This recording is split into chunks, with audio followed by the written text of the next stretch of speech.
Bienvenue, frères d'armes. Bienvenue sur Stratégos, la chaîne où nous décryptons les esprits qui ont façonné l'art de la guerre. Aujourd'hui, nous allons explorer la vie de Gueorgui Joukov, le légendaire maréchal soviétique qui mena l'armée rouge à la victoire durant la Seconde Guerre mondiale, affrontant des défis titanesques. Avant de déployer nos stratégies, soutenez notre cause en laissant un like et en vous abonnant à Stratégos. Ensemble, avançons vers de nouvelles histoires de grandeur militaire. Préparez la marche, l'histoire de Joukov commence. Première partie. Imaginez un village perdu au cœur de la Russie impériale, un endroit où le temps semble s'être arrêté. Là, entre des champs de blé et des maisons en bois, naquit en 1896 un enfant qui allait changer le cours de l'histoire. Son nom était Gueorgui Konstantinovitch Joukov, et sa vie allait refléter les luttes, les sacrifices et les transformations qui marquèrent la Russie au XXe siècle. Mais avant de devenir le général d'acier, avant de commander des armées et de vaincre le nazisme, il y eut un enfant humble, élevé dans l'adversité, qui apprit à se battre dès son plus jeune âge. Voici son histoire. Gueorgui Joukov naquit le 1er décembre 1896 à Strelkovka, un village reculé de la région de Kalouga, au sud-ouest de Moscou. Il était le fils de Konstantin Joukov et Oustinia Artemieva, des paysans pauvres vivant au seuil de la subsistance.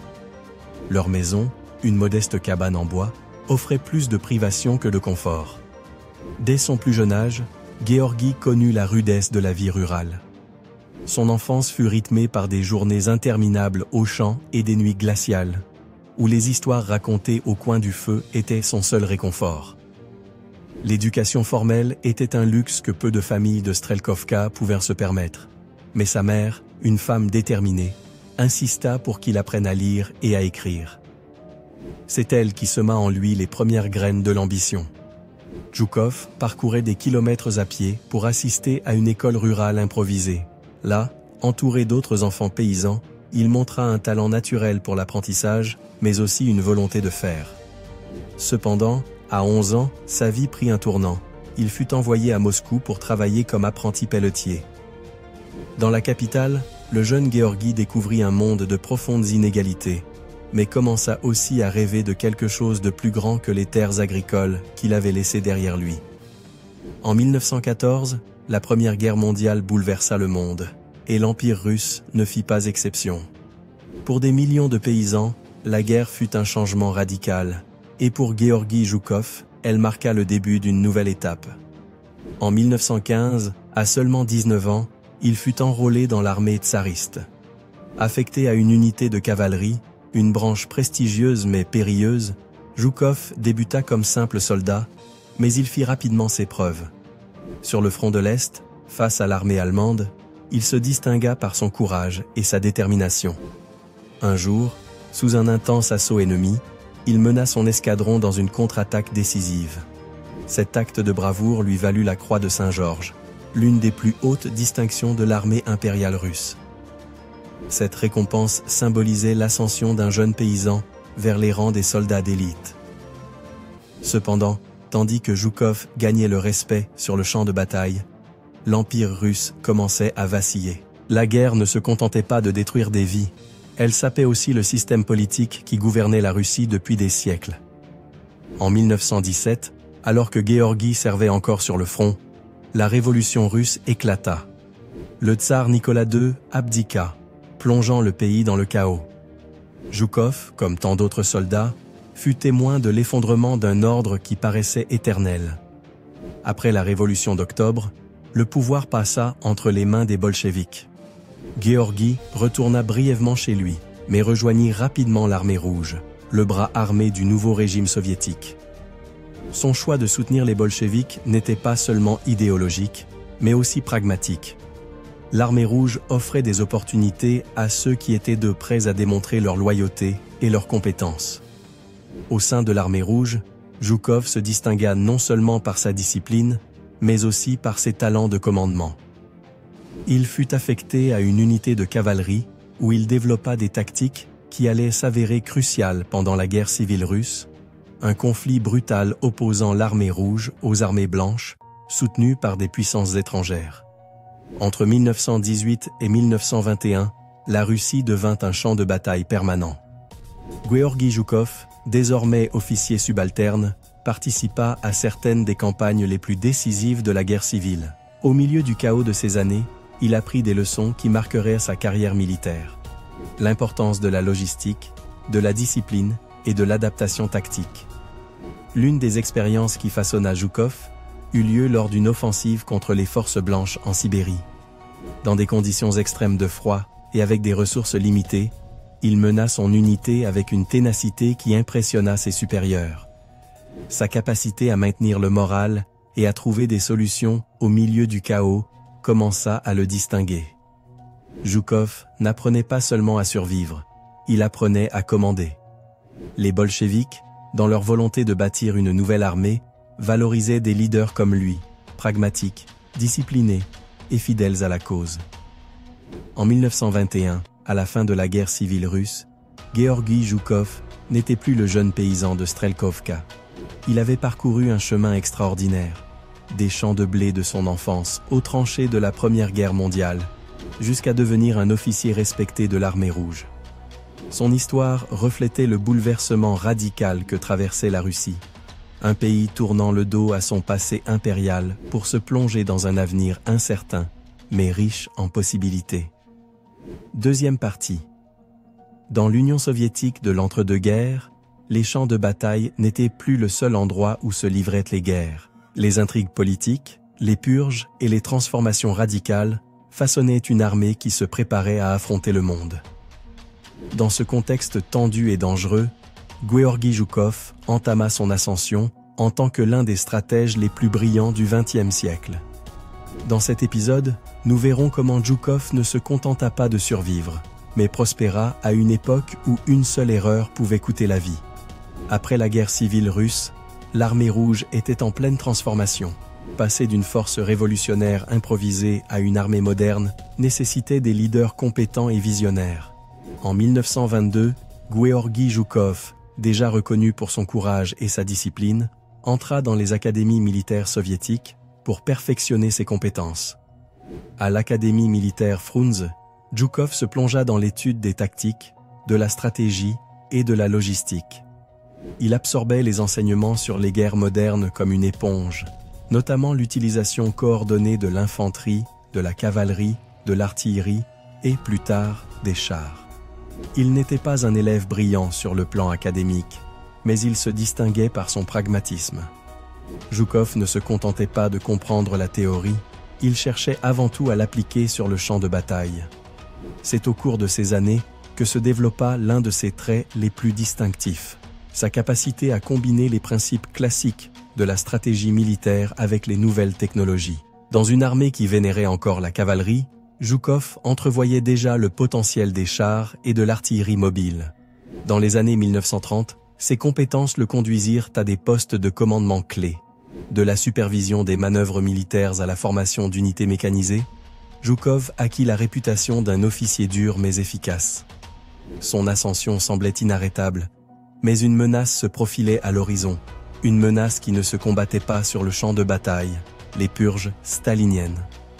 Entre 1937 et 1938, le régime de Staline lança une campagne brutale pour éliminer ceux qu'il considérait comme des ennemis de l'intérieur. Personne n'était à l'abri, et l'armée rouge fut l'une des principales cibles. Plus de 30 000 officiers furent arrêtés ou exécutés, y compris certains des plus brillants stratèges de l'époque. Pour Joukov, ces années furent une épreuve de caractère et d'intelligence politique. Contrairement à beaucoup de ses collègues, Gueorgui adopta un profil bas, évitant les controverses et affichant une loyauté inébranlable envers le régime. Son approche pragmatique et sa capacité à exécuter les ordres, sans attirer une attention excessive, lui permirent d'échapper aux griffes du NKVD. Mais survivre ne suffisait pas. Joukov devait prouver qu'il était indispensable. Il profita de cette période pour renforcer ses liens avec des figures influentes et consolider sa réputation, non seulement comme un officier fiable, mais aussi comme un homme qui comprenait les besoins de l'armée rouge dans une ère de transformation technologique et stratégique. Lorsque la fumée des purges commença à se dissiper, Zhukov était l'un des rares officiers à en être sorti non seulement indemne, mais renforcé. Tandis que d'autres tombaient, lui montait en grade, devenant la preuve vivante que même sous un régime paranoïaque, la compétence et la prudence pouvaient constituer une armure efficace. En 1939, les tensions frontalières entre l'Union soviétique et le Japon atteignirent un point critique dans la région de Khalkhin-Gol, en Mongolie. Ce conflit allait être la première grande épreuve de Zhukov en tant que commandant sur une scène internationale. L'enjeu n'était pas seulement une question de frontières, mais aussi le prestige de l'Union soviétique face au Japon. À cette époque, Zhukov, encore un général relativement inconnu, fut envoyé pour prendre la tête des forces soviétiques. Dès le départ, il fit comprendre que son approche serait différente. Plutôt que de se limiter à défendre des positions, il élabora un contre-attaque massive, utilisant une combinaison innovante de chars, d'artillerie et d'aviation. C'était une tactique risquée, mais Zhukov avait confiance en sa capacité à exécuter des plans complexes avec précision. Le 20 août 1939, Zhukov lança son offensive. Des milliers de chars et de pièces d'artillerie soviétiques furent mobilisés de manière coordonnée, piégeant les forces japonaises dans un mouvement en tenaille dévastateur. La bataille, qui dura plusieurs jours, se solda par une victoire totale pour l'Union soviétique. Les troupes japonaises, dépassées aussi bien en nombre qu'en stratégie, furent contraintes de battre en retraite. Le succès de Zhukov à Khalkhin-Gol ne se limita pas à stopper l'expansion japonaise en Asie. Il démontra également au monde l'efficacité des tactiques soviétiques. Zhukov fut décoré de l'ordre de Lénine et devint un héros national. Pour Staline, Zhukov était désormais une figure clé dans la préparation de l'Union soviétique aux futurs conflits mondiaux. Entre 1922 et 1939, Gueorgui Zhukov était passé du statut d'officier prometteur à celui de l'un des stratèges les plus respectés de l'armée rouge. Sa capacité à s'adapter aux circonstances, à survivre aux purges et à diriger sur le champ de bataille l'avait consolidé comme une figure essentielle pour l'avenir de l'Union soviétique. Troisième partie. Juin 1941. Les cieux de l'Union soviétique se couvrirent d'avions ennemis, tandis que les troupes de la Wehrmacht avançaient avec une précision dévastatrice. C'était l'opération Barbarossa, le début de l'invasion nazie. Pris par surprise, l'Union soviétique semblait vaciller au bord de l'effondrement. Mais au milieu du chaos, un leader émergea, prêt à changer le cours de l'histoire, Gueorgui Zhukov. Le 22 juin 1941, Hitler lança l'opération Barbarossa, une invasion massive impliquant plus de 3 millions de soldats. Les premières semaines furent un désastre pour l'armée rouge. Mal préparées et désorganisées, les forces soviétiques subirent des défaites écrasantes. En septembre, les Allemands étaient sur le point de prendre Kiev et se rapprochaient dangereusement de Moscou. Dans cette crise, Staline cherchait désespérément des leaders capables. C'est alors que le nom de Gueorgui Zhukov émergea comme l'un des rares espoirs de stopper l'avance allemande. Son brillant commandement lors de la bataille de Yelnya avait prouvé sa capacité à organiser des contre-offensives efficaces, même avec des ressources limitées. Nommé commandant du front occidental en octobre 1941, Zhukov se retrouva face à une mission titanesque: défendre Moscou. Alors que les températures plongeaient sous zéro, Zhukov réorganisa rapidement les défenses, profitant de l'arrivée de troupes fraîches de Sibérie, entraînées pour combattre dans des conditions extrêmes. Les ordres de Zhukov étaient clairs: ne pas reculer d'un mètre. À mesure que les Allemands approchaient, Zhukov utilisa chaque ressource disponible: chars, artillerie et surtout la détermination des soldats soviétiques. Lorsque l'offensive allemande atteignit son point culminant en novembre, les troupes sous son commandement résistèrent farouchement. Finalement, en décembre 1941, Zhukov lança un contre-offensive. La neige devint un allié, ralentissant les forces allemandes, tandis que l'armée rouge avançait avec une énergie renouvelée. Pour la première fois de la guerre, la Wehrmacht subit une défaite significative. Moscou était sauvé, et Zhukov s'imposa comme l'un des plus grands commandants soviétiques. Le contre-offensive à Moscou fut un tournant décisif. Pour Zhukov, c'était la preuve que la Wehrmacht n'était pas invincible. Mais cette victoire ne fut pas seulement militaire, elle fut aussi psychologique. Elle montra aux soldats soviétiques et au monde entier que l'Union soviétique pouvait résister et vaincre. Cependant, cette victoire ne fut pas facile.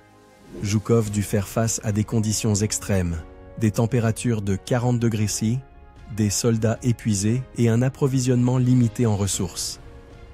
Mais sa capacité à maintenir le moral élevé et à coordonner des manœuvres complexes sous pression fut essentielle à son succès. Comment Zhukov parvint-il à équilibrer la pression du front et les exigences de Staline, qui demandaient des résultats immédiats? Son secret résidait dans une combinaison de pragmatisme, de résistance et de la capacité à prendre des décisions difficiles sans hésitation. Après la défense de Moscou, le défi suivant était encore plus grand. Stalingrad. À l'été 1942, les Allemands lancèrent une nouvelle offensive, cette fois dirigée vers le sud, avec pour objectif de capturer les champs pétrolifères du Caucase. Stalingrad, situé sur les rives de la Volga, devint le théâtre de l'une des batailles les plus brutales de l'histoire. En septembre 1942, la ville était assiégée.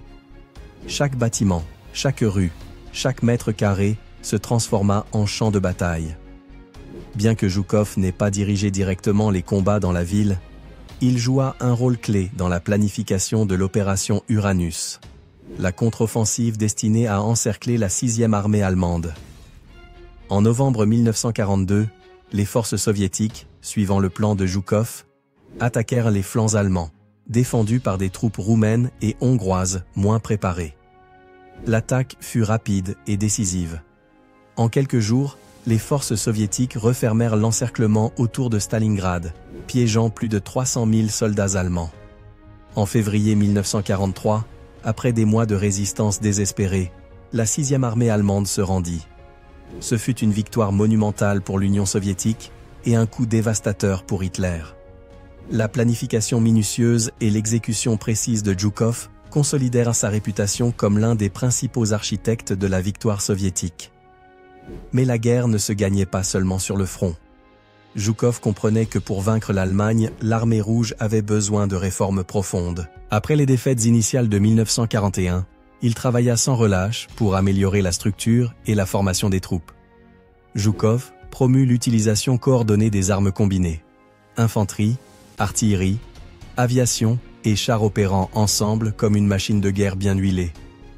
Il insista également sur l'importance de la discipline et de l'entraînement constant, s'assurant que chaque soldat soit prêt à affronter l'ennemi. Grâce à ces réformes, l'armée rouge passa d'une force désorganisée à une machine de guerre redoutable. Ces améliorations allaient être cruciales pour les victoires futures, mais leur mise en œuvre nécessita un leadership ferme et une vision claire, des qualités que Zhukov possédait en abondance. Entre 1941 et 1943, Gueorgui Zhukov ne se contenta pas de défendre l'Union soviétique contre l'invasion nazie, il dirigea également les contre-offensives qui allèrent changer le cours de la Seconde Guerre mondiale. De la défense de Moscou à la victoire de Stalingrad, ses stratégies et son leadership furent essentiels pour vaincre un ennemi qui paraissait invincible. Quatrième partie, 1943. La guerre sur le front de l'Est atteignait son apogée. La Wehrmacht, encore puissante, combattait avec férocité pour maintenir sa domination en Europe de l'Est. Mais l'armée rouge, désormais revitalisée et dirigée par des commandants comme Gueorgui Zhukov, était déterminée à changer le cours de la guerre pour toujours. Cet épisode raconte comment Zhukov mena l'armée rouge vers la victoire finale contre l'Allemagne nazie, de la bataille épique de Koursk à la chute de Berlin. À l'été 1943, le monde entier attendait avec tension l'issue de la bataille de Koursk, le plus grand affrontement de chars de l'histoire. Après la défaite de Stalingrad, Hitler joua son va-tout avec l'opération Citadelle, une attaque conçue pour reprendre l'initiative sur le front de l'Est. Zhukov, quant à lui, était résolu à faire de cette bataille un piège visant à anéantir définitivement les forces allemandes. Réputé pour sa précision stratégique, Zhukov supervisa la construction d'immenses défenses autour du saillant de Koursk. Mines, fossés anti-chars et lignes fortifiées s'étendaient sur des centaines de kilomètres. Ces défenses ralentirent et épuisèrent l'avancée allemande, permettant à l'armée rouge de préparer un contre-attaque dévastatrice. Le 12 juillet 1943, à Prokhorovka, eut lieu l'une des batailles les plus emblématiques de Koursk. Des milliers de chars s'affrontèrent dans un combat chaotique et brutal. Bien que la bataille fût indécise sur le moment, l'usure devint insoutenable pour les Allemands. Peu après, les forces soviétiques déclenchèrent leur contre-offensive, repoussant les nazis vers l'ouest. Koursk marqua la fin des grandes offensives allemandes à l'est et assura définitivement l'initiative stratégique à l'armée rouge. Pour Zhukov, Koursk ne fut pas seulement une victoire militaire, mais aussi la confirmation que la planification minutieuse et l'utilisation intelligente des ressources pouvaient surpasser un ennemi techniquement supérieur. Ce fut une étape cruciale sur la route de Berlin. Après Koursk, l'armée rouge lança une série de campagnes victorieuses, libérant l'Ukraine, la Biélorussie et la Pologne, redonnant espoir à des millions de personnes ayant souffert sous l'occupation nazie. Zhukov mena l'opération Bagration à l'été 1944, une offensive massive contre le groupe d'armées centre-allemand en Biélorussie. En quelques semaines, les forces soviétiques anéantirent les Allemands, libérèrent Minsk et ouvrirent la voie vers la Pologne. L'habileté de Zhukov à coordonner d'énormes effectifs de troupes, de chars et d'artillerie fut essentielle à la réussite de ces opérations. Il ne se contenta pas de prouver sa maîtrise des tactiques offensives, mais il montra aussi qu'il était un leader comprenant l'importance de la logistique et du moral des troupes dans une guerre d'une telle ampleur. Pour de nombreux soldats et civils, l'avancée de l'armée rouge signifiait la libération de leur terre natale. Mais la guerre n'était pas encore terminée. Zhukov savait que pour assurer la victoire totale, l'armée rouge devait atteindre le cœur du Troisième Reich, Berlin. En avril 1945, l'armée rouge arriva aux portes de Berlin.